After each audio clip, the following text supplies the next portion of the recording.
जी अस्सलाम वालेकुम। केड़ा हालन? उम्मीद है तव्हां बिल्कुल ठीक हूंदा। अॼु जो लेक्चर जेको आहे उहो असांजी बैच जो जेको आहे उहो रेगुलर क्लास हुयो, पर मां हिनखे जनरल अनाउंस कयो ऐं अचानक ओचितो ओचितो कयो। अ, थी सघे पियो कल्ह मां इहो अनाउंस कयां हा त अञा कैंडिडेट घणो जेके आहिनि ॿिया बि फ़ाइदो वठनि हा। ख़ैर, सिंधी लिटरेचर जा क्लासिस असांजा हलनि पिया। उन में शायदि सिंधी ॿोली जो गुण बुनियाद वारो हिकिड़ो असांजो टॉपिक थी चुको आहे, बाक़ी टॉपिक ॿिया रहंदा आहिनि। हीउ अॼु जो लेक्चर, उन खां पोइ वरी ईद खां पोइ असांजा क्लासिस शुरू थींदा। सिंधी लिटरेचर सीसी में बि ऐं सीएसएस में बि ॿिन्ही में कंपलसरी आहे, ऑप्शनल आहे, सॉरी कंपलसरी न ऑप्शनल आहे। ठीकु आहे। हाणे हीअ असांजो जेको सेशन हले थो पियो उन में असां टॉपिक जेके डिस्ट्रीब्यूट कया आहिनि उहे कुझु मैडम पारस मीरानी पढ़ाईंदी ऐं कुझु मां पढ़ाईंदुसि। मैडम पारस वारा तव्हां साम्हूं पढ़ी जेके सघो था। सिंधी लोक अदब आहे, सिंधी ॿोली जा लहजा आहिनि, जदीद शाइर में शेख हयाज़, उस्ताद बुखारी, तनवीर अब्बासी वग़ैरह जेके जेके बि अचनि था शाइर, उहे जदीद शाइरीअ जूं सिन्फ़ूं आहिनि, गज़ल आहे, नज़म आहे, आज़ाद नज़म वग़ैरह जेके बि आहिनि उहे जदीद शाइरी जेके सिन्फ़ूं आहिनि उन्हनि में जेके उहे मैडम पढ़ाईंदी। उन खां पोइ सिंधी अदब जा दौर आहिनि, ड्रामो आहे, सफ़रनामो आहे, उन में अल्ताफ़ शेख जी सुठी स्टडी जेका आहे उहा प्रॉपर उनजी कराई वेंदी। ऐं मैडम जेके पढ़ाईंदी नसर निगार, उन में भेरूमल महरचंद आडवाणी, डॉक्टर गुरबख्शियाणी, डॉक्टर नबी बख्श खान बलोच, नजम अब्बासी, सिराजुल हक मेमण, महताब महबूब ऐं मोहम्मद उस्मान दीपलाई। ऐं मां जेके पढ़ाईंदुसि उन में सिंधी ॿोली जी क़दामत, इन में सिंधी ॿोली जा जेके गुण बुनियाद जा नज़रिया आहिनि उहे, ऐं जेके मां टॉपिक इहो कराए चुको आहियां। उन खां पोइ क्लासिकल शाइरी, काज़ी कादन थी वियो, मखदूम मोहम्मद जमाल लवारी वारो थी वियो, शाह थी वियो, सचल थी वियो, सामी थी वियो। इन्हनि सां को रिलेटेड अगरि सवाल अचे थो सिंधी लिटरेचर में त जीअं उहो असां आसानी सां करे सघूं। क़दीम शाइरीअ जूं जेके सिन्फ़ूं, जेके पुराणे दौर में जेके शाह लतीफ़ चयूं, सोठो आहे, दोहो आहे, हिंदी छंद विद्या जा जेके सिन्फ़ूं आहिनि, उसूल आहिनि, उहे। उन खां पोइ नाविल छा थींदो आहे, अफ़सानो छा थींदो आहे, ऐं उन्हनि में वरी जेके नाविल निगार आहिनि ऐं अफ़साना निगार। अच्छा, नसर निगार में कहिड़ा कहिड़ा आहिनि जेके मां कवर कराईंदुसि? उन्हनि में आगा सलीम आहे, अमर जलील आहे, नसीम खरल आहे, अली बाबा आहे, डॉक्टर गुलाम अली अलाना साहब आहे, जमाल अबड़ो आहे, अयाज़ कादरी आहे। इन्हनि पर्सनैलिटीज़ जी असां स्टडी ईअं न कंदासीं त सिर्फ़ु आगा सलीम जेकॾहिं असां पढ़ूं था त आगा सलीम कहिड़ा कहिड़ा छा छा लिखियो, कहिड़ा कहिड़ा कयो, बल्कि इन जा किताब तव्हां हाणे ॾिठो हूंदो, जेको आहे गुज़िरियल 2-3 सालनि खां वठी जेको पेपर अचे थो पियो, सीएसएस में हुजे चाहे पीसीएस में हुजे, त उहे जेको पेपर ॾियनि था पिया उहे किताब मां खणी करे सवाल ॾियनि था न, किताब जी का कहाणी खणनि था। यानी मां ॻाल्हि कटींदे ईअं चवां त तव्हां आगा सलीम जी लाइफ खणी केतिरी बि पढ़ो, पर जेको सवाल उहो खणे थो न, हाणे थी थो सघे आगा सलीम जो नाविल आहे हमा उस्त, तव्हांजे इन सिलेबस में ॾिनल आहे हमा उस्त, त उन मां ॾियनि त तव्हां भले आगा सलीम जी ज़िंदगी त पढ़ियल आहे, उन कहिड़ा कहिड़ा किताब लिखिया, कहिड़ा अफ़साननि जा किताब लिखिया, कहिड़ो ड्रामो लिखियईं, इहा तव्हांखे ख़बर हुजे, पर उहो सवाल तव्हां अटेम्प्ट न करे सघंदो जेसीं ताईं उहो किताब हमा औस्त तव्हांजो न पढ़ियल हूंदो। हमा औस्त में कहिड़ा कहिड़ा किरदार आहिनि, सिंधु आहे, सिंधु सां गॾु केरु आहे, सागर आहे। ठीकु आहे। ईअं ई जेके आहे उहे जेके वैश्य आहे, वरी उन सां बारबूस आहे जेको आहे, इहे जेके कैरेक्टर आहिनि त इहे लाज़मी तव्हांखे उहे तॾहिं ख़बर पवंदी जॾहिं तव्हां हुन किताब जी स्टडी कंदव। मुंहिंजी जेका स्ट्रेटेजी आहे पढ़ाइण जी, मां घणो फोकस ॾींदुसि किताबनि ते। जेकॾहिं अॼु जेको मां किताब तव्हांखे को पढ़ाईंदुसि उन में जमाल अबड़े असां पढ़ंदासीं, जमाल अबड़े जो किताब पढ़ंदासीं, ऐं जमाल अबड़े जो किताब जेको तव्हांजो सीएसएस में रिकमेंडेड आहे, या उन सिलेबस में लिखियल आहे, पिशू पाशा। जॾहिं न जमाल अबड़े जो किताब असांजो पढ़ियल हूंदो, पिशू पाशा जी ख़बर हूंदी त पिशू पाशा में कहिड़ियूं कहिड़ियूं कहाणियूं आहिनि, कहिड़ा कहिड़ा अफ़साना आहिनि मिसाल, ऐं उन्हनि अफ़साननि मां जॾहिं असां पढ़ियोसीं कुझु, पिशू पाशा जी कहाणी पढ़ीसीं, पिशू छा आहे, पाशा जी, इन जी, पोइ असांजे लाइ जमाल अबड़े ते लिखणु आसान थी वेंदो। पोइ तव्हां वटि आइडिया एतिरा थी वेंदा जो तव्हां पेजनि जा पेज भरींदा वेंदव ऐं तव्हांजा आइडिया ख़तम न थींदा। इहे कहाणियूं जॾहिं जेके जमाल अबड़े जूं तव्हां पढ़ियूं, जॾहिं तव्हांजे ज़हन में ईंदियूं रहियूं, उन्हनि खे तव्हां समाज में इम्प्लीमेंट कयो त समाज में ही मसला हलन था। ऐं अदब छा आहे, अदब उहो ई आहे जेको तव्हां सचाई सां पेश कयो, प्रेज़ेंट कयो, ऐं उन्हनि खे पंहिंजे अंदाज़ सां जॾहिं सवाल हल कंदव तव्हांखे मज़ो अची वेंदो। ठीकु आहे। ईअं ई जेको आहे अयाज़ कादरी आहे, उनजो किताब अली बाबा आहे, उनजो हिकिड़ो नाविल आहे मोहन जो दड़ो, उहो पढ़ंदासीं। नसीम खन जूं कहाणियूं उहे पढ़ंदासीं। अमर जलील जा 2 किताब ॾिनल आहिनि, जॾहिं मां न हूंदुसि ऐं दिलि जी दुनिया जॾहिं मां न हूंदुसि। इन ॿिन्ही मां असां कुझु मिसाल 10 कहाणियूं हुन मां पढ़ियूंसीं, 10 कहाणियूं हुन मां पढ़ियूंसीं, त असांजो जेको आहे उहो कमु थी वेंदो, आसानी सां थी वेंदो। ठीकु आहे। गुज़िरियल 3-4 सालनि खां इहो हले ईअं थो। सिंधी तव्हां चवंदो त ॾुखियो थी वियो आहे, मार्कूं नथो ॾे। मार्कूं बाबा इन जे करे नथो ॾे त असांजा उहे किताब अंदरि पढ़ियल कोन्हनि के। जॾहिं असांजा किताब न पढ़ियल हूंदा त पोइ त हवा में ई ॻाल्हियूं कंदासीं पिया न। ठीकु आहे। इन जे करे हाणे ही सिलेबस मिसाल हुन में मां खयो आहे अफ़साननि वारा जेके न हेठां मजमूआ, हे तव्हांजा जेके नाविल आहिनि, ज़ीनता, सांगड़ा, ही आगा सलीम जो रहियो हमा उस्त। असां सॼो नाविल खणी न पढ़ूं, असां हुतां हुतां पढ़ूं, पर ख़बर त हुजे न गोपी केर हुई, गोपी केर हुई, माणिक केर हो। असांखे थोड़ा थोड़ा इहे शयूं त ख़बर हुजनि न, त उन में जेके कैरेक्टर आहिनि, किरदार आहिनि, उहे कहिड़ा आहिनि ऐं उनजो थीम कहिड़ो आहे, इनमें कंहिंजी जंग हले थी पई। ठीकु आहे। त इहे शयूं तॾहिं थियूं जॾहिं असां किताबनि खे उनखे पढ़ंदासीं। ही असां गढ़ मां ज़ीनत नाविल, ज़ीनत सां त हाणे सवाल बि आयो न सीसी में, सिंधी लिटरेचर में। ऐं मोहन जो दड़ो अहम आहे, मोहन जो दड़ो त मां तव्हांखे पढ़ाईंदुसि। अच्छा, अफ़साननि में अगरि असां ॾिसूं त हे ॾिसो पिशू पाशा, जमाल अबड़ो। अॼु असां जेका इन किताब जी स्टडी कंदासीं, ऐं इहो न आहे त असां हिकिड़े लेक्चर में उनजी स्टडी कयूं। 17 कहाणियूं उन में, 17 में असां पहिरियां अॼु मां किताब जो तारुफ़ ऐं जमाल अबड़े जो तारुफ़ ऐं हिकु कहाणी उहा पढ़ंदासीं। असां न जॾहिं इहो सिलसिलो हली पियो, पोइ अॻिते थी थो सघे क्लास में, हिकिड़ी क्लास में 5-5 कहाणियूं बि पढ़ाए वञा, 5-5 पढ़ाए वञा, 6-6 पढ़ाए वञा, त असांजे लाइ आसानी थी पवंदी। ठीकु आहे। उन खां पोइ हेठां इहो चोटरियो दर, नसीम खरल जी कहाणी ऐं पत्थर ते लीको नजम अब्बासी, इहे शयूं असांखे ॾिसणियूं आहिनि। अच्छा, जमाल अबड़ो। हाणे जमाल अबड़ो पहिरियां ॻाल्हि त ॻोठु जेको सांगी तालुका मेहड़ ज़िला दादू में पैदा थिया, कहाणीकार आहिनि, मशहूर कहाणीकार, वकील बि हुआ ऐं बाद में जज बि थिया। ठीकु आहे। किताब हुनजा पीशू पाशा आहे ऐं ॿियो आत्म कथाऊं 5 जिल्दनि में, न माना पंहिंजी आत्म कथा जेका आहे उहा ऑटोबायोग्राफी लिखी आहे। ठीकु आहे। गिज़री कब्रिस्तान कराची में जेको आहे उते दफ़नायल आहिनि। बाक़ी अञा जमाल अबड़ो एज़ अ कहाणीकार असां पढ़ंदासीं।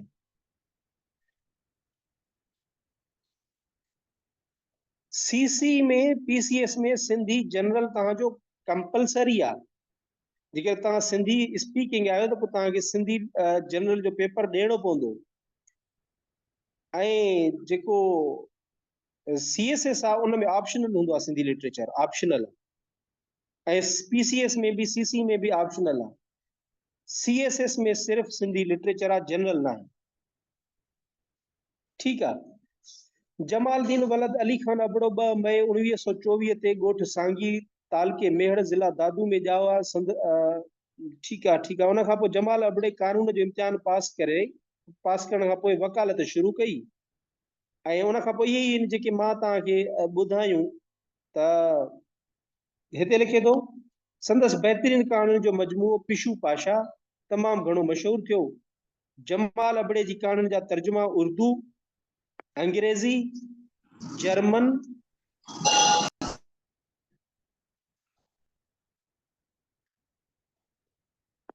अच्छा तव्हांजा मां सवाल आख़िर में वठां त बहितर आहे न, हिकिड़ो जेको रिधम आहे उहो टुटी वेंदो। ठीकु आहे। हाणे सर मुझे सिंधी बहुत कम आती है तो मैं सिंधी सब्जेक्ट ले सकती हूँ सीएसएस में। ॾिसो न, तव्हांखे जेकॾहिं कंफर्टेबल आहियो उन में तव्हां पेपर हल करे था वञो ऐं तव्हां 60-70 मार्कूं खणी था वञो, त पोइ तव्हां खणो। जेकॾहिं तव्हां उन में कंफर्टेबल ई न आहियो पेपर में, ऐं तव्हां सम्झो था त ॾुखियो आहे मुंहिंजे लाइ, मां कवर नथी करे सघां, त पोइ उनखे न खणो। सिंपली आहे। बाक़ी ही सेशन असांजो हले तो पियो, इन में हिकिड़ो टॉपिक थी चुको आहे। अगरि तव्हां जॉइन करणु चाहियो त इहे जेके इनशाला एतिरो पढ़ाईंदासीं जेतिरो तव्हांजो सुठनि नंबरनि में सुठनि मार्कुनि में पेपर अची वञे। मुंहिंजूं जेके सिंधी लिटरेचर में 81 मार्कूं CSS में आहिनि ऐं 85 मार्कूं मुंहिंजूं सिंधी लिटरेचर में आयूं CC में, सिंध वारी CC। 81 ऐं 85 मुंहिंजी माना हाईएस्ट मार्कूं हिन में रहियूं आहिनि सिंधी लिटरेचर में। ठीकु आहे। सर केड़े ख़ैर अटेम्प्ट में ता सीएस जो जी केड़ो अटेम्प्ट नो सर सीएस जो ता जे में कासी आयूं? अदा मुंहिंजो CSS मुंहिंजो 19 आहे शायद, या तो 19 आहे या 20 आहे। 19 आहे ग़ालिबन 19 आहे। ठीकु आहे 19 आहे साईं। DMC हाणे मां हेॾा किथां आणिया DMC तव्हांखे? ईअं न आहे त मां को ज़बानी ॻाल्हायां थो या कूड़ थो ॻाल्हायां, या न आहे। ठीकु आहे। CSS 19 वारी ऐं CC 21 मां क्वालिफाई कयो। इंटरव्यू में मुंहिंजी एलोकेशन न थी। CC 21 उन में सिंधी लिटरेचर में 81 मार्कूं मुंहिंजूं। ठीकु आहे। ख़ैर पढ़ायूं था पिया। असांजी ॿी टीं बैच हले थी मैडम पारस सां। सिंधी जनरल जी त ॿी टीं आहे, असांजी इहा सिंधी लिटरेचर वारी पहिरीं बैच आहे। ठीकु आहे। उहा बि तव्हां जेकॾहिं मूंखे व्हाट्सअप कंदव त हुन ते DMC वग़ैरह थी वेंदी, तव्हांजो को मसइलो न आहे हिन में। अच्छा ठीकु आहे। ही उहे ॻाल्हियूं हाणे असां चऊं था। ही किताबु आहे जमाल अबड़े जो पिशू पाशा ऐं ॿियूं कहाणियूं। जमाल अबड़ो रोशनी पब्लिकेशन जी तरफ़ां इहो छपियो आहे। हाणे थोरो तारुफ़ हिन जो पढ़ी असां किताब जो, उन खां पोइ असां ईंदासीं हिन जी कहाणियुनि ते। ही जेको बैक पेज हूंदो आहे न किताब जी, यानी कि आख़िरी वारो पोयों पासो, उन ते लिखियल आहे ऐं लिखंदड़ केरा? शेख अयाज़ आहे। 1992 में 21 अप्रैल ते लिखे थो। न ॼाणा त कंहिं चयो आहे त नसर पंधु कंदो आहे, नज़म रक़्स कंदो आहे, पर जमाल अबड़े जी कहाणी पीराणी पढ़ी मूंखे महसूस थियो त नसर बि रक़्स कंदो आहे। ऐं जंहिं CSS स्पेशल ॾिनो हूंदो त उनखे यादि हूंदो त इहा ई लाइन खणी करे सवाल ठाहे करे पेश कयो वियो, त इन ते तव्हां पंहिंजो तबसरो कयो। ॾिसो किथां सवाल ठाहिनि था। ऐं कंहिं कैंडिडेट जंहिं उहा पीराणी कहाणी पढ़ी न हूंदी त थोरो घणो बि उहो अटेम्प्ट कीअं करे सघंदो? पोइ थींदो आहे न त 4 सवाल असांखे हल करणा आहिनि, यार 3 त अचनि था, हाणे चौथे जो मां कीअं कयां? माना को जुगाड़ी कयां, माना कमु कढां न, माना कमु थोरो मां जीअं हली पवे मिड़े को जुगाड़ी कयूं। उहो बि तॾहिं ई थींदो जॾहिं हुनजी पीराणी कहाणी पढ़ियल त हूंदी न। पढ़ियल ई न हूंदी त किथां पोइ कहिड़ी ॻाल्हियूं कंदो उहो? छम छम कंदी अचे थी ऐं घुंघरू गूंजनि था। ओचितो हिकु चीख फिज़ा खे चीरे थी ऐं कहाणी टांडनि ते रक़्स कंदे नज़र अचे थी। एतिरो आम आहे छो त इहा लाइन हुननि खणी करे जेको आहे उहा अॻिते सवाल ठाहे ॾिनो हुयो। उन खां पोइ जमाल अबड़ो लिखे थो, शेख अयाज़ लिखे थो जमाल अबड़े जे लाइ। जमाल अबड़ो ख़ुदा दोस्त बि आहे, इंसान दोस्त बि आहे, अदब दोस्त बि आहे। इहे 3 ॻाल्हियूं हिक ई अदीब में मूं वरली ॾिठियूं आहिनि ऐं इन ॻाल्हि मूंखे आमादा कयो आहे त मां हिन जी सवालाए हयात लिखां, जंहिं लाइ मां अॻु ई मवाद कठो करे चुको आहियां। यानी हे जेको आहे न जमाल अबड़ो ख़ुदा दोस्त बि आहे, इंसान दोस्त बि आहे, अदब दोस्त बि आहे। जेकर इहा लाइन तव्हां खणी करे पंहिंजे जमाल अबड़े सां रिलेटेड सवाल अचे थो, शेख अयाज़ जे नाले सां रेफरेंस सां तव्हां लिखो त बहितरीन तव्हांजो जेको जवाब थींदो उहो वज़नाए ते थींदो। हिकु ॻाल्हि वरी मां कयां त कोशिश कंदा कयो जॾहिं बि जहिड़ो बि पेपर ॾियो, जहिड़ो बि पेपर अटेम्प्ट कयो था पिया, CSS हुजे PCS हुजे, जेको क्लास में तव्हां वेठा हो न, क्लास में 20 कैंडिडेट आयो, 30 कैंडिडेट आयो, तव्हांजे अॻियां बि वेठो आहे, पोयां बि वेठा आहिनि, जेके बि आहिनि, तव्हांजी कापी में तव्हांजे आंसर में सॼे उन्हनि 20 में वेठनि में डिफरेंट कहिड़ी शइ आहे जेका हुननि खां तव्हांखे यूनिक बणाए, तव्हांखे नुमाया बणाए, उहे शयूं तव्हांखे अप्लाई करणियूं आहिनि।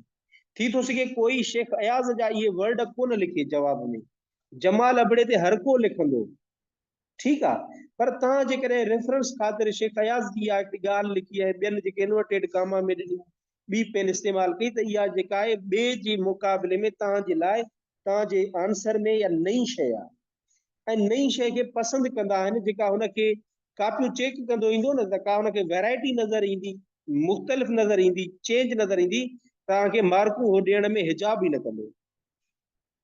ठीकु आहे, अॻिते था हलूं। हाणे ही फ़हरिस्त आहे, इन में तव्हां ॾिसो त कहाणियूं कहिड़ियूं कहिड़ियूं आहिनि। मिसाल पहिरीं, मां मर्द, बदतमीज़, पीराणी, शाह जो फर, बदमाश, मुंहुं कारो, हू हुर हो, कारो पाणी, मेहरबानी, खमीसे जो कोट, लारी, पिशू पाशा, पाशा, सींधे, फरिश्तो, माओ जी झोली, लाट। हाणे जमाल अबड़े ते सवाल अचे तव्हां उन ते पंहिंजो रायो ॾियो या कीअं बि। पहिरीं ॻाल्हि त पिशू पाशा में 17 कहाणियूं, ऐं जेकॾहिं ॿिनि टिनि जी कहाणी जा उन ते तव्हां नाला बि लिखिया, तव्हांखे ज़हन में अची वियो लारी बि हुयो, माओ जी झोली बि हुयो, खमीसे जो कोट बि हुयो, लाट बि हुई, पीराणी बि हुई, बदतमीज़ बि हो, शाह जो फर बि हुयो, पिशू पाशा हो। त इहे शयूं, इहे कहाणियूं हुनखे लॻंदो ज़हन में, जेको इम्तिहान चेक कंदो, तव्हांजी कापी चेक कंदो, चवंदो यार वाक़ई किताब हिन जो पढ़ियल आहे, 17 कहाणियूं लिखियूं हिन में, ऐं ही कहाणियूं जेके आहिनि हुन में शामिल आहिनि। एग्ज़ाम्पल ख़ातिर लिखी था सघो, हिकिड़ी तव्हांजे लाइ बहितरीन ऐं जेका आहे उहा यूनिक कंदी ॿियनि खां। अच्छा, हाणे जेको हिन जो आयो आहे उहो 6हों छापो आहे, यानी कि 6हों हिन जो एडिशन उहो अची चुको आहे। ठीकु आहे, त जेको इहो 2022 में हिन जो छपियो, ऐं पहिरियों जेको हिन जो एडिशन आयो हुयो उहो 1959 में आयो, पिशू पाशा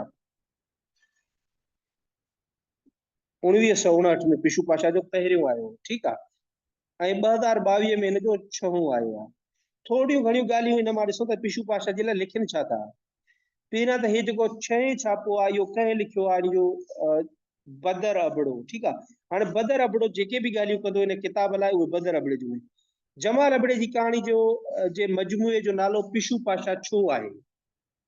पीराणी, शाह जो फर, बदतमीज़, बदमाश, कारो पाणी, खमीसे जो कोट या मुंहुं कारो वग़ैरह छो न आहे? लेखक पाण ई लिखे थो त मूंखे न किताब जो नालो वणियो ऐं न टाइटल कवर, पर पब्लिशर ख़र्च करे चुको, इन करे क़बूल करणो पियो।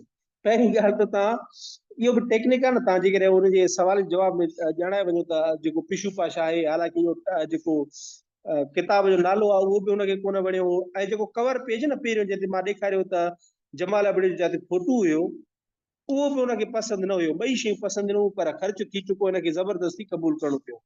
पब्लिशर इहो नालो छो रखियो? ऐं पिशू पाशा नालो को हिन जो न रखियल हुयो, पब्लिशर रखियो।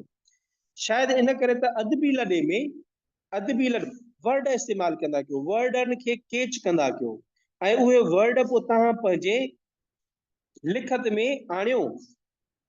ठीकु आहे, अदबी लॾो यानी कि अदबी टोलो।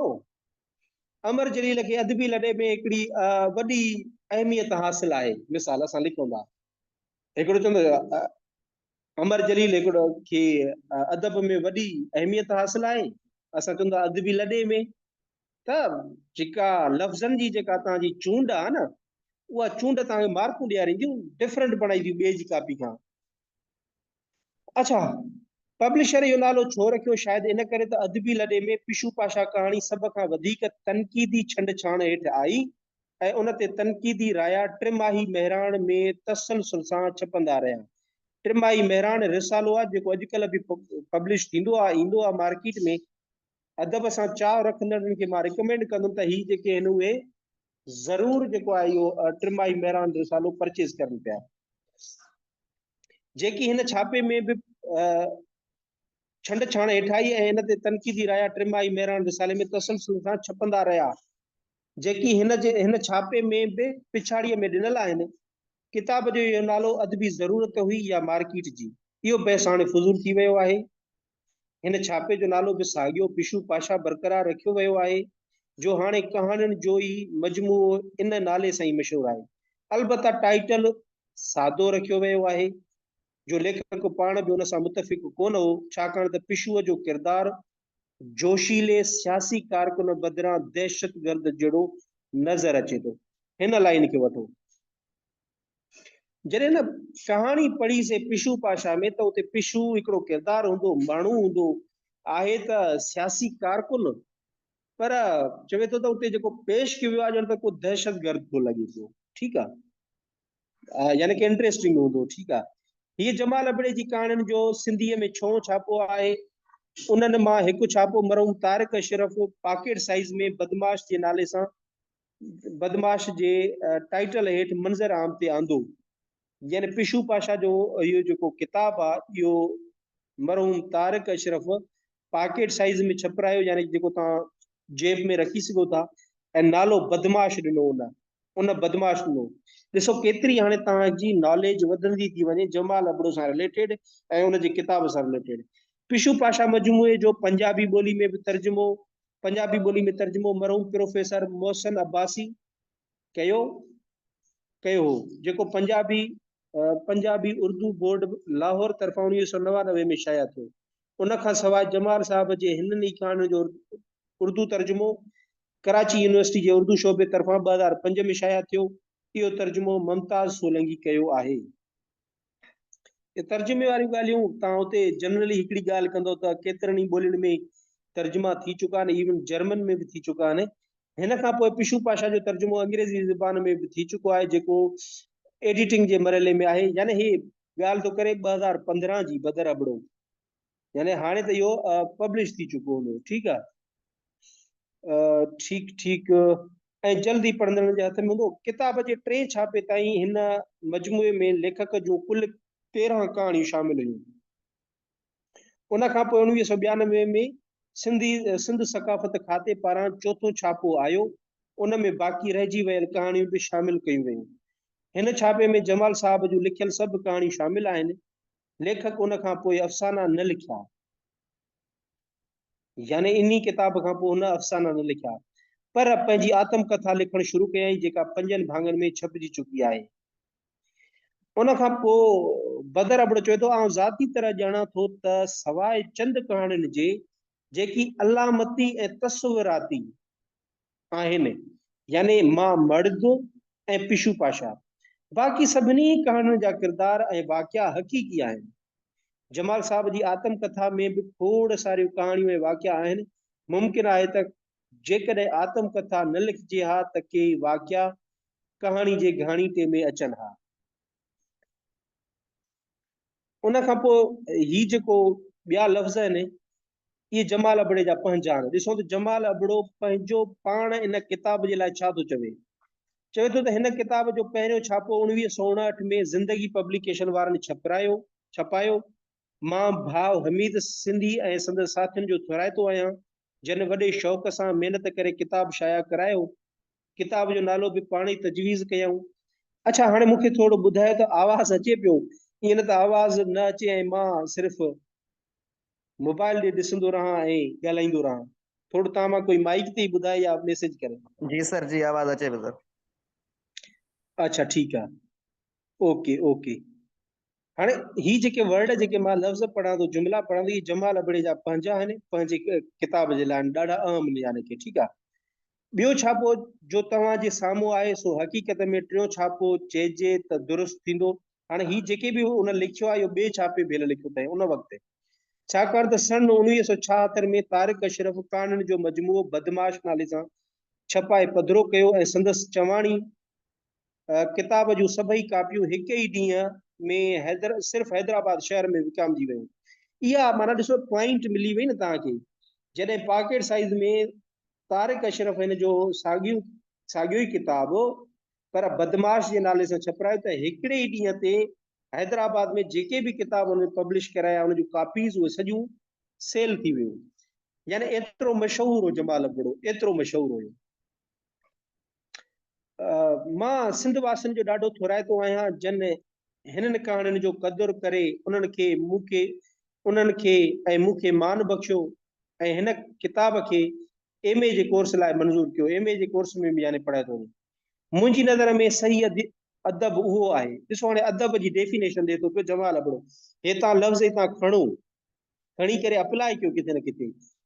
जमाल अबड़े जी बकौल जमाल अबड़े जी राय मुताबिक़ मुंहिंजी नज़र में सही अदब उहो आहे जो आम माण्हुनि में न रुगो पंहिंजे हक़नि जी ॼाण ॾे, पर उन्हनि खे हासिल करण लाइ मंझंदि उमंग ऐं उत्साह ऐं पाण में मुकमिल एतमाद पैदा करे त हू ई पंहिंजी ताक़त सां पंहिंजा हक़ थोरू तबक़नि खां हासिल करे सघनि था।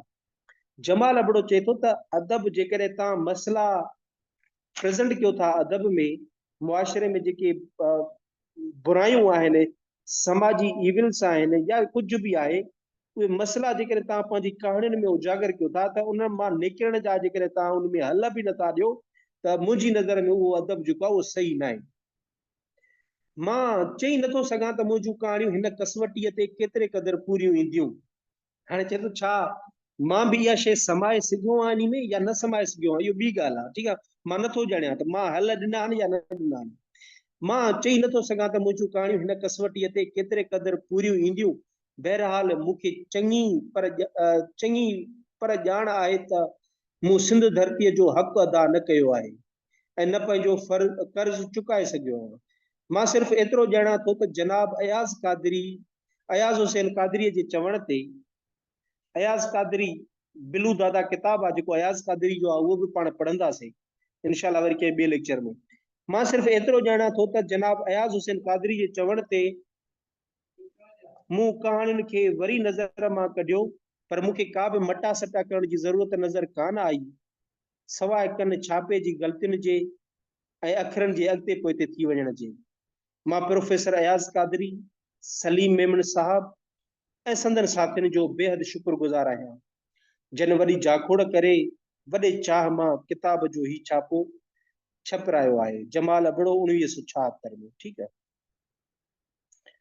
उन खां पोइ अञा हे माग जेको आहे कंहिंजो लफ़्ज़ आहिनि, असां हिकिड़ो मिंट लफ़्ज़ ॾिसूं इहे कंहिंजा आहिनि। ही भी जमाल अबड़े जा आहिनि ऐं कमाल जा लफ़्ज़ आहिनि। ही मां जल्दी जल्दी पढ़ण जी कोशिशि कंदुमि, उन खां पोइ असां हिन जी पीराणी कहाणी पढ़ंदासीं ऐं मज़ो अची वेंदो तव्हांखे पीराणी कहाणी में। वरी जमाल अबड़ो पाण ई चवे थो त पिशू पाशा जो ग़ालिबन ही चौथों छापो आहे। पहिरियों हमीद सिंधी छपायो ऐं मुंहिंजे ज़ोर भरण ते जेकी ख़त ऐं तनक़ीदूं मुंहिंजे ख़िलाफ़ शाया थियूं हुयूं से बि किताब में शामिल कयूं वयूं। मूंखे उन किताब जो नालो पसंदि आयो न टाइटल कवर, पर हमीद साहब चयो त हू ख़र्च करे चुको हो, तंहिं करे इहो क़बूल करणो पियो। ॿियो शर्त इहो रखियुमि त उस्ताद मोहम्मद इब्राहिम जोयो इन किताब ते तनक़ीदी जाइज़ो लिखे त पोइ शाया कयो वञे, न त न। इहो इन करे जो असीं उन वक़्त जा अदीब कुॾ करे अदबी मैदान में टपी पवण जा क़ाइल कोन हुआसीं, न कि अवाम में पढ़ंदड़नि खे को ग़लति नज़रियो ॾेई इबहाम या मुंझारे में विझणु चाहींदा हुआसीं। ठीकु आहे, यानी कुॾ करे यानी कि शौक़ में टपो ॾेई करे बसि इहे किताब पब्लिश कराए छॾियमि। चए थो मां इन शइ जो क़ाइल न हुयुमि। जेकॾहिं किताब मयारी आहे, डॉक्टर मोहम्मद इब्राहिम जोयो साहब हुन जे लाइ छा थो लिखे त उन खां पोइ ई पब्लिश करायो वञे। ऐं मुंहिंजा जेके नज़रिया आहिनि, चवे थो हिन में जेके मां ॾियां थो ॻाल्हियूं, उहे इबहाम जो मुंझारो न हुजे। इबहाम यानी कि हिकिड़ा अहिड़ी कहाणी जेका ॿ मीनिंग वारी हुजे न, जेके ॿ माना हुजनि, जंहिंमें पढ़ंदड़ सम्झी न सघे त असुल में शाइर सम्झाइण छा थो चाहे पियो, ॻाल्हि कहिड़ी करणु थो चाहे, हीअ थो ॻाल्हि करणु चाहे या हूअ। त अहिड़े क़िस्म जो जेको आहे मुंझारो जेको आहे न उहो पैदा जेको आहे न पियो करणु चाहे। इहो ज़िमेदारी जो अहसासु असांजी टहीअ वारनि में अञा बि मौजूदु आहे। असांजी टही लफ़्ज़नि जो इस्तेमालु, असांजी टहीअ वारनि, असांजी टही चवंदा आहिनि, हीअ टहीअ यानी हम उमिरि। छो त इहो ज़िमेदारीअ जो अहसासु असांजी टहीअ वारनि में अञा बि मौजूदु आहे, यानी जेके असां हिकु उमिरि जा अदीब उन वक़्त जा हुआसीं, उहो अहसासु आहे। ऐं जॾहिं बि पाण में मिलंदा आहियूं त हिक ॿिए ते चङी वठु कंदा आहियूं। ठीकु, उन खां पोइ लिखे थो पहिरियों छापो छा छपियो, ॼण त धमाको थी वियो, धूम मची वई। हालांकि उन वक़्तु अदबी उफ़क़ ते कहाणीकारनि में वॾा नाला जहिड़ो क शेख अयाज़ साहब ऐं रुबानी साहब मौजूदु हुआ। हाणे हिते मां पेन जो लकीर ॾियां, अदबी उफ़क़, इहो लफ़्ज़ खणी पंहिंजी रजिस्टर ते नोट करे छॾियो। अदबी आसमान यानी कि अदब जो आसमान तव्हां लिखी था सघो। हाणे हिनखे अप्लाई कयो ॿियनि में। अमर जलील अदबी उफ़क़ जो हिकु चमकंदड़ सितारो आहे। इहा शइ तव्हांजी कापी खे सूंह बखींदी तव्हांखे अदबी लहजो जेको आहे न उहो इख्तियार कंदो। जमाल अबड़ो अदबी उफ़क़ ते अदबी उफ़क़ जो हिकु उभरंदड़ सितारो हो। अहिड़े तरीक़े सां लफ़्ज़नि खे तव्हां इस्तेमालु करे था सघो।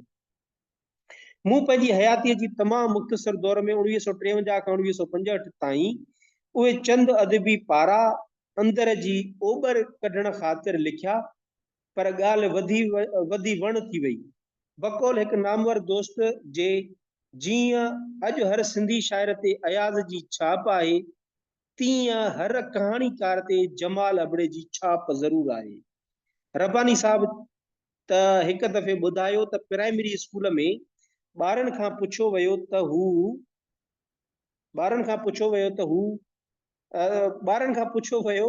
त हो जमालो कंहिंजो लिखियल आहे, त ठीक जवाब मिलियो त जमाल अबड़े जो। माना जमालो हुयो त हुन बि ठोके छॾियो। यानी जॾहिं ॿार जेके आहिनि जमाल अबड़े जो प्राइमरी स्कूल में नालो खणनि था, इहो बि वॾी ॻाल्हि आहे न। तव्हां असां क्लास में भले जेकॾहिं असां सिंधी लिटरेचर सब्जेक्ट ऑप्ट न कयूं आहे, असांखे थी थो सघे ख़बर ई न हुजे त को जमाल अबड़ो बि हुयो, कहाणीकार हुयो। ठीकु आहे, त चवे थो यानी मां जी एतिरी हुनजी उन वक़्तु माण्हू हुनखे सुञाणनि पिया जो प्राइमरी जा ॿार बि हुनजो नालो पिया खणनि। इहो आहे अख़लास ऐं जज़्बे जी सचाई जो नतीजो जो झर झंग इहो आवाज़ पहुची वियो। ॿियो छापो तारक अशरफ साहब पॉकेट साइज़ में छपरायो। तारक साहब वॾो दिलेर ऐं वापारी तबियत जो माण्हू हो। संदसि चवाणी इहो छापो हिकु ॾींहं में खपी वियो। मूंखे उनजी हिकु ॿ कापी नसीब थी त थी, न त ॿियो मिड़ई ख़ैर। टियों छापो प्रोफेसर अयाज़ कादरी ऐं सलीम मेमन साहब मूंखां पुछी ॻाची कराची यूनिवर्सिटीअ मां छपरायो ऐं मूंखे बि महिरबानी करे 30 कापियूं ॾिनियूं, जे मां दोस्तनि में विराए पूरियूं करे चुको आहियां। इन किताब जो टाइटल कवर मूंखे पसंदि कोन आयो, छो त इहो हिकु दहशतगर्द जो आहे जेको ऐं चोरायल आहे। यानी पिशू पाशा जी कहाणी इंटरेस्टिंग हूंदी। हीअं पियो निहारे ॼण त अंडरग्राउंड वर्कर हुजे। इहो बिल्कुलु मनफ़ी किरदारु आहे।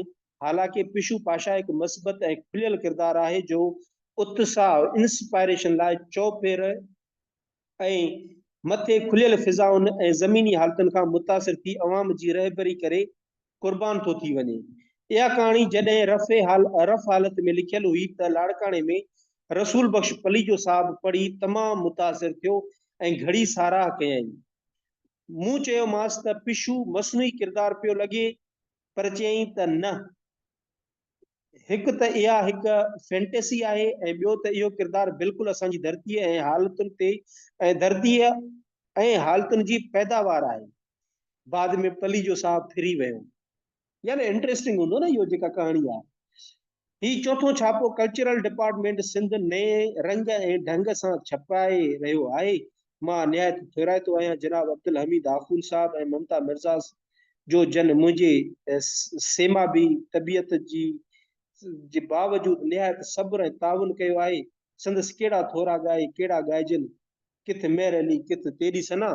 सो कामयाब कहाणी लाइ मूं चयो त इख़लास ऐं जज़्बे जी सचाई जो हुजणु लाज़मी आहे। उन सां गॾु सच चवण जी जुरत ऐं महल सिर सही छेंभ ॾेई नवां लाड़ा ऐं मोड़ ॾियण। हिन किताब में 4 नयूं अच्छा हाणे ॾिसजो, चवे थो त हिन किताब में 4 नयूं कहाणियूं बि शामिल कयूं वियूं आहिनि। हिकु कहाणी लाट। जॾहिं 1963 में मूं सिजावल में लाड़ जे कल्चर खां मुतासिर थींदे काइनात जे अजीब इर्तिकाई मंसूर जो मुशाहिदो कयो, इन कहाणीअ में मूंखे पंहिंजी पुख़्तगी वेसा थो नज़र अचे।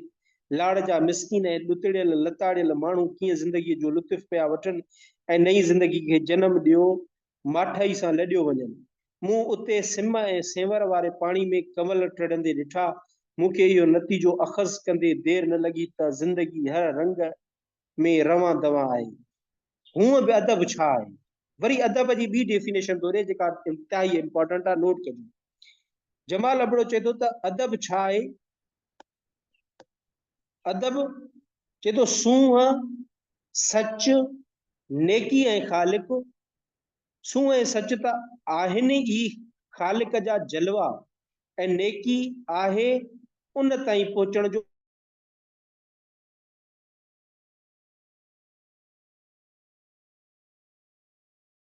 त अदब ही न रहंदो, यानी उन में सच हुजे, उन में नेकी हुजे, उन में सूंहं हुजे। सच, नेकी, सूंहं। बकौल जमाल अबड़े जे जेकॾहिं इहे टे शयूं हुन में न आहिनि, सच, नेकी ऐं सूंहं, त उहो अदब ई न आहे। ॿी कहाणी सींध, कहाणियुनि जो ॾिसो त कहिड़ो हवालो थो ॾे। ॿी कहाणी सींध मूं उन दौर में लिखी जॾहिं जिनसियात जे मौज़ूअ ते लिखणु फैशन थी पियो हुयो। जिनसियात, वल्गरिटी जेका हूंदी हुई, उन में जेके लिखिया वेंदा उन में फैशन। ॿी कहाणी सींध मूं उन दौर में लिखी जॾहिं जिनसियात जे मौज़ूअ ते लिखणु फैशन थी पियो हो। जिनसियात हिकु मुक़दस ऐं बामक़सद मौज़ू आहे जंहिंमें उघाड़प ऐं चश्केबाज़ी क़यामत आहे।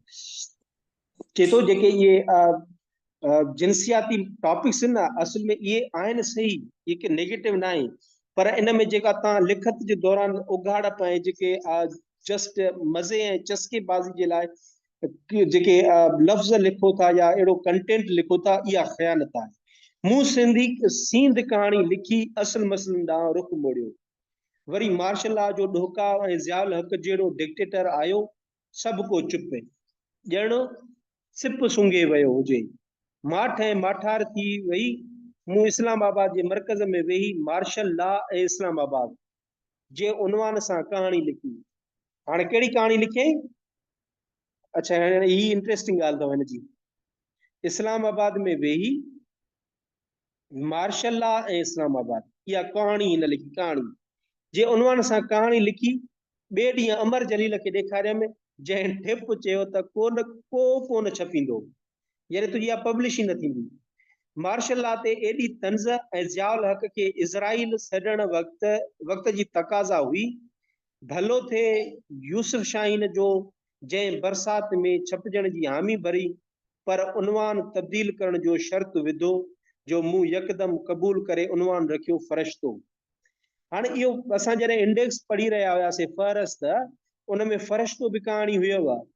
वरी हाणे तव्हां ॾिसो त मौज़ू मिलंदा था वञनि त फ़रिश्तो कहाणी में छा हूंदो? मार्शल लॉ, जंहिंमें ज़ियाउल हक़ जा जेके ज़ुल्म आहिनि, जबर आहिनि, ॾाढ आहिनि, ऐं ज़ियाउल हक़ खे हिकिड़ो इज़राइल हुन माना सॼियो आहे हुन में, यानी उहा शइ जेका आहे उनजो बैकग्राउंड में जेकॾहिं तव्हां ॻाल्हि कयो था अमर जलील खे ॾेखारी त हुन चयो त कोई कोन छापींदो वग़ैरह।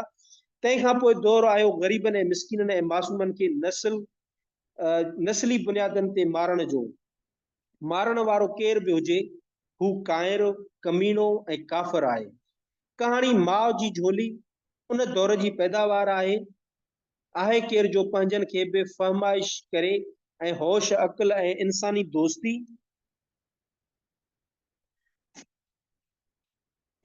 दोस्ती जी ॻाल्हि करे।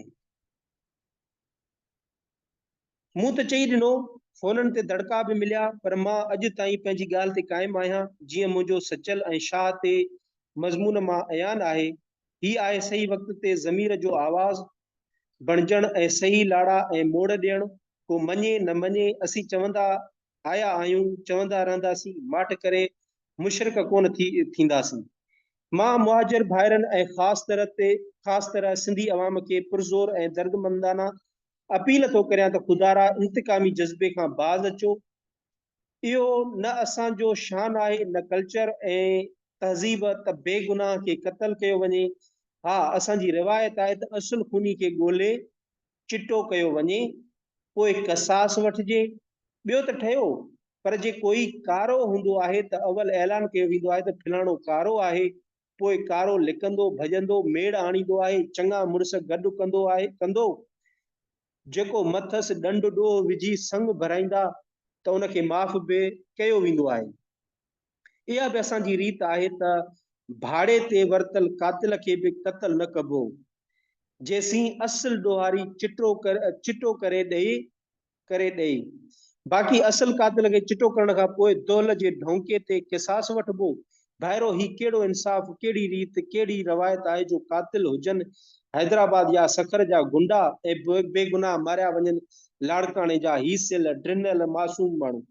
अॼुकल्ह बि त ॾिसो त ईअं ई थो थिए न, ॾोह हिकिड़ो कंदो आहे, पोइ उनजी सट में जेके क़त्ल कया वेंदा आहिनि उहे बेगुनाह कया वेंदा आहिनि। यानी ही सॼो जेको बि पैराग्राफ ॻाल्हायो, इन ते ॻाल्हायो यानी इन मां तव्हां ॾिसंदा अचो त जमाल अबड़ो कहिड़नि कहिड़नि मौज़ूअनि ते जेका आहे उहा लिखणु चाहे थो ऐं समाज खे कहिड़ो पैगाम ॾियणु थो चाहे।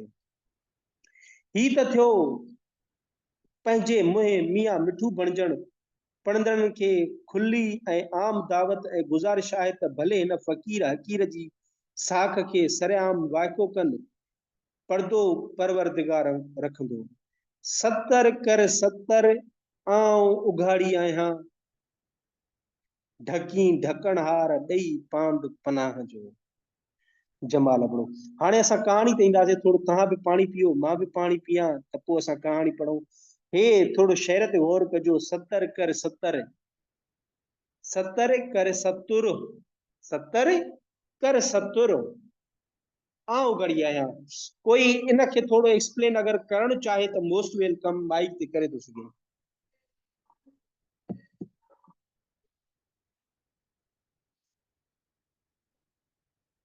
थोरो ॿुधायो बि सही, मज़ो आयो या न आयो। अञा त हिकिड़ी कहाणी थोरी उहा 2 पेजनि जी आहे या 2 पेजनि जी कहाणी हूंदी ऐं मज़ो अची वेंदो पीराणी कहाणी पढ़ंदे। जी सर, बिल्कुलु सॼो सम्झ में अची वियो। सर बहितरीन। हिते माना कढण थोड़ी ॾुखी आहे शेर जी। जी जी कोशिश कयो।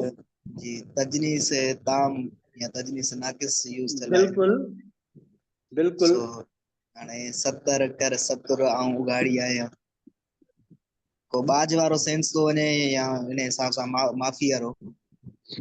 सर मतलब ढकी ढकण हार ॾेई पांद पनाह जो। ढकी या ढकण हार माना आऊं गुनाहगार आहियां, जेकॾहिं सर पंहिंजे लफ़्ज़नि में अपनी तशरीह कयां आऊं गुनाहगार आहियां, पर तूं जेको आहे सो बाज़ारो आहीं ऐं मुंहिंजो जेको आहे सो गुनाहनि ते पर्दो। ज़बरदस्त ज़बरदस्त। अच्छा हाणे ॾिसो न, जेको मां थो सम्झां थी कि मां बि सही हुजां या न हुजां, जेको मुंहिंजे पंहिंजे तव्हां पंहिंजे हिसाब सां एक्सप्लेनेशन कई, मां पंहिंजे हिसाब सां 70 70 जो इशारो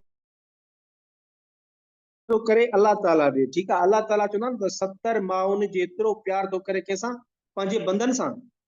उहो जेको ऐं 70 जेके 70 माउनि जेतिरो प्यार थो करे, 70 कर 70 70 यानी कि ढको, पर्दो पर्दो ॾे। आऊं उघाड़ी आहियां, मां ऐबदार आहियां, मां गुनाहगार आहियां, मुंहिंजे गुनाहनि ते पर्दो ॾे। 70 सां 70 माउनि जेतिरी मोहबत करण वारा 70 करे ढक करे मुंहिंजे हिन उघाड़प ते ढक करे, मुंहिंजे हिन ते करे ढकी ढकण हार ॾेई पांद पनाह जो। ऐं जेका इहा मां जेका ढकण थी घुरां न, मां जेको पर्दो थी घुरां, उहो पनाह जो ॾे मूं ते पनाह कर, बाज कर, रहम कर। मां हिन मां इहो सम्झो आहियां। ठीकु आहे, हलूं था अॻिते।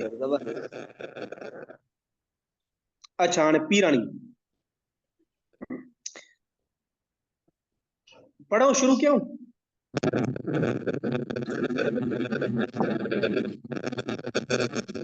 अच्छा माइक पंहिंजी जेके अफजल साहब तव्हांजी सही नथी अचे, माइक जो आवाज़ बंदि थो कयां मां। ठीकु आहे, हाणे असां पढ़ूं था। बिरोहिन जा कुता सिंधियुनि खे ॾिसी छिता थी पिया, हू हा मचाए ॾिनऊं। पीराणी पुठीअ उघाड़ी, ॼुंडा खुलियल, फिॼी वञी माउ जे चोले खे जॻाई। लालूअ जे पीउ खेसि हथ लाहे ॾिठो। पीराणीअ जी पीउ पकाई कंदे चयो, ॾुबरो नाहे, यानी ॾुबरी नाहे। कुतनि भौंक न छॾी, ॻोठ जे ॿाहिरे रस्ते ताईं भौंकंदा डोड़ंदा आया। खेनि ॿाहिरि कढी पुछ लोॾण लॻा ऐं बदन खे धूणे टिणे पखड़ी विया। हिननि पंहिंजो फर्ज़ पूरो कयो। हाणे इहो जेको स्क्रिप्ट हे थोरो खयल आहे, इहो विच मां खयल आहे। ठीकु आहे, हाणे कहाणी हाणे शुरू थींदी। टकर तां बिरोहिन जी लॾ थे लथी, सियारे जी शुरूआत हुई। जाबलू पटन तां खुश्क हवा सनड़ियूं पथरियूं गिहलियूं थे वई। 2-3 ॾांद हुआ जिन ते सामान लॾियल हो। हिकु उठ जंहिं ते बांस जूं लठियूं ऐं डंडा सिंध में विकिरो लाइ खयल हुआ। पुठियां 2 कुता पुछ लोॾींदा भॻा थे आया। मर्दनि जा पेर उघाड़ा, सुथणूं फाटल ऐं लुंडियूं, मथनि में आलीशान टुकड़नि वारा बर्थ भरियल मेरा ऐं गंदा टोप, वॾा वार खुश्क अणभा ऐं चीड़ पयल। ज़ाइफुनि खे सोणी खुथल बर्थ सां ड्रिघा गघा, ॾांदनि ते वॾा ॿोरा रखियल, जिन में ॾास जा वटियल रसा पयल नंढड़ा ॿार ॾांदनि ते चढ़ियल माइटनि खे सन्हा लकुण हथ में जन सां ॾांद खे हकलींदा थे आया ऐं सुरीलो ही हूं जो आवाज़ पे कयऊं शिकिलनि जा सुहिणा ऐं शानदार बदन जी बीहक ठाहूकी। अच्छा इते तव्हां हिकिड़ो नोट कयो त जुमिलो नथो लिखेव ॾिसो न घणो जेको बि लफ़्ज़ इस्तेमाल करे आ किथे भी उन जुमिलो न लिखियो मिसाल जुमिले जो कयो थे त घटि कयो अथई मिसाल असां चवंदा आहियूं न मिसाल मां चांहि पियां थो जुमिलो आहे न यानी फ्रेज़िस में लिखंदो आहे जीअं शाइरी कंपोज़ कजे उहे लिखंदो थो अचे इन जे लाइ त शेख हयात चयो त ॼण त माना आहे त नसर पर लॻे थी ॼण त शाइरी आहे। हिकिड़े हंधि मांझांदो कयऊं गोदड़ीअ मां सुकल मानिन जा टुकर सभिनी खे मिली विया ॿिए भोजके मां सुकल ॾध जा अछा टुकर कढी पाणी जे जमन में विधाऊं ऐं सभिनी 2-3 ढोक भरिया। नंढड़ी 9 सालनि जी पीराणी चयो सिंध में शयूं खोड़ ऐं सुठियूं सुठियूं। नंढड़ी 9 सालनि जी पीराणी चयो सिंध में शयूं खोड़ ऐं सुठियूं सुठियूं। पिणस टोप लाहे जूअन हाणो मथो खनियो मानस खफ़ी थी ॾाहिस निहारियो ॿियनि ॿारनि जे आॾियो मिठियुनि मिठियुनि शयुनि जूं ख़याली कतारूं घुमी वयूं। जिते न माना गुरबत हूंदी आहे उते जेकॾहिं तव्हां हिकिड़ो ॿार शयुनि जा नाला खणे त पोइ छा कंदा आहिनि उन ॿार खे जेको दॿ ॾींदा आहिनि त पुट इहा तूं मिसाल शयुनि जा तूं करे त ॿियनि ॿारनि जी छा हालत थींदी। अॻे पैसा कोन त हिते बि उहा जेके चवनि था सिंध में जेके मिठियूं मिठियूं शयूं उहे खे त माणस खे बि खार लॻी पिणस खे बि। सिंध में पलाल जी झूपड़ियुनि में वेठा पलाल ते सुम्हिया ऐं पलाल जा जूता ठाहे पाताऊं बांस जूं लठियूं ऐं ॾासनि जा रसा विकियाऊं कुडियूं कयाऊं ऐं कीणूं कढियाऊं। सियारो गुज़रियो ऐं मोटण जा सांबाहा थिया ॿारनि खे शयूं कोन मिलियूं। वञण खां अॻु में पीराणीअ जी पीउ ज़ाल जे मुंहं में ॾिठो संदसि अॻियां सुञ ऐं बुख फिरी वई। जोणस हीस जी पीराणी जे चोलड़े खे ॾिठो जो अञा हाणे धोई विधो हुआईं संदसि ख़ामोश बेवस अखियुनि में इनकार की न हो। ॾिसो थोरो ऑब्ज़र्व कयो त माना जेको पीराणी आहे उनखे चोलो हिकिड़ो आहे उहो छोकिरी पुठी उघाड़ी वेठी आहे उहो माणस धोई करे सुकणो विधो आहे ऐं हिक ॿिए ॾे माना माउ ऐं उनजो जेका आहे पीउ पीराणी ॾे बि ॾिसनि था ऐं हिक ॿिए ॾे बि ॾिसनि था। पीराणीअ जो पीउ भर वारे ॻोठ में आयो सलाम अलैकुम कयईं अधो को संग खपे। पीउ जो मतिलबु धीअ खे विकिणण जो हो। हाणे ये 9 सालनि जी पीराणी यानी गुरबत जे करे हू जेको आहे ॿिए साइड वारे ॻोठ में आयो आहे उनखे विकिणण आयो आहे। ठीकु आहे। पीउ जो मतिलबु धीअ खे विकिणण जो हो। सिंध में संगन जी अणाठ यानी कि खोट संगन जी खोट हूंदी माण्हू वठंदा। केतिरनि जा पड़ बासियल हुआ केतिरनि जा पड़ बासियल हुया छल बादशाह पीर सभ जी पुॼाए लालूअ जे पीउ पुट ॾे ॾिठो मुछनि जी सावल आवाज़ गगो ॾाड़ीअ जा छिडरा छिडरा खंभ बि निकितल हुअसि। 2-3 ॼणा बिरोही सां गॾिजी विया। हाणे हे गॾिजी वञनि था। हाणे जेको आहे न लालू जो जेको पीउ आहे उहो राज़ी थियो आहे त मां लालू जे लाइ इहा छोकिरी वठंदुसि। हाणे 2-3 माण्हू हिनखे मोकिलिया अथई त वञो छोकिरी ॾिसी अचो। बिरोहिन जा कुता सिंधियुनि खे ॾिसी छिता थी पिया। हू हा मचाए ॾिनऊं। पीराणी पुठी उघाड़ी जुंडा खुलियल भॼी वञी माउ जे चोले खे झलियाई ऐं लालूअ जे पीउ खेसि हथ लाए ॾिठो। ये माउ जे चोले जे पुठियां जेका लिकी ऐं जेको वठण वारो आहे जेको परचेज करण वारो आहे उहो वरी अची करे जिस्म खे हथ लाए करे ॾिसे थो। जिस्म खे हथ लाए पोइ छा थो चए पीराणीअ जे पीउ पकाई कंदे चयो डुबरी नाहे दुबरो नाहे यानी डुबरी नाहे कुतनि भौंक न छॾी यानी कि इहा ॻाल्हि जेका आहे उहा कुतनि खे बि न पई वणे। इन जे करे कुता जेके आहिनि उहे पंहिंजो फर्ज़ पूरो कंदे उन जी जेका न प्रोटेस्ट करनि पिया हिकिड़े क़िस्म जो जेको अमल थिए पियो उनजो। कुतनि भौंक न छॾी ॻोठ जे ॿाहिरि रस्ते ताईं भौंकंदा डोड़ंदा आया खेनि ॿाहिरि कढी पुछ लोॾण लॻा ऐं बदन खे धूणे टिणी पकड़ी विया। हिननि पंहिंजो फर्ज़ पूरो कयो। ॻोठ जे ॿाहिरां 60 रुपयनि ते फ़ैसिलो थियो अज बिरह ने पंहिंजा तॾा पटिया, मडी वेड़जी सेड़जी डांदन ते पइजी वई। ॿारनि ॻोठ जूं ॻाल्हियूं थे कयूं, टकर जूं ऐं टकर जे ॿेरनि जूं। लालूअ जो ॻोठ वाट ते हो। पीराणीअ जी माउ पीराणी सां बिल्कुलु लॻी थी हली, पिणस बि खेसि आङुर ॾिनी हुई। यानी हे हाणे विकिजी वई 60 रुपयनि ते, हाणे हुननि जे हवाले करे हे उतां लॾींदा। हाणे हिते ॾिसो त अहसास जेको आहे उहा 9 सालनि जी जॾहिं न पीउ वठी करे हलेसि थो, उहा छा थी चए, अबा हाणे ॻोठ था हलूं। यानी हिनखे लॻो त हाणे असां वरी लॾे करे वापसि पंहिंजे ॻोठ था हलूं। पिणस कंध सां हाओ कई, संदसि अंदरि खाधो पियो हो। माणस महसूस कयो त का वॾी शइ संदसि छातीअ में अटकी बीठी आहे, जा ॿाहिरि निकिरण खां ओधमा पई खाए। लालूअ वारा अॻे ई बीठा हुआ। माणस मशीन वांगुरु सट ॾेई पीराणी खे खणी वरितो। जॾहिं न ॾिठे त हू वठण आया ऐं उन्हनि जे हवाले कंदसि, त उहा सट ॾेई करे उनखे माउ जेका आहे उहा पंहिंजे सीने सां लाथो। सिकंदर थोरो ॿुधो पोइ इनखे सवाल पोइ था अचो। माणस मशीन वांगुरु सट ॾेई पीराणीअ खे खणी वरितो ऐं छातीअ सां चिंबड़ायो। माउ ऐं धीअ जूं दिलियूं धक धक करण लॻियूं। माण्हू मिड़ी विया। पिणस ॾकंदड़ हथनि सां पीराणीअ जी ॿांह खे छॾायो। माउ जो हाउ फिसी पियो, आंड्रा वढिजी पिया। दिल दाह करे चई, अड़े मुंहिंजो पीराणी नंढड़ो, अड़े मुंहिंजो पीराणी नंढड़ो। छोकिरीअ हाउ फाड़े दाह कई, पखी भड़को ॾेई उॾामिया। पट में पयल पीराणी खे लालूअ जे पीउ झलियो। पीराणी जी माउ जी नक ऐं अखियुनि जो पाणी संदसि ॾाड़ीअ माथे टिमियो ऐं फत कंदड़ ज़ाल खे पे झलियाई।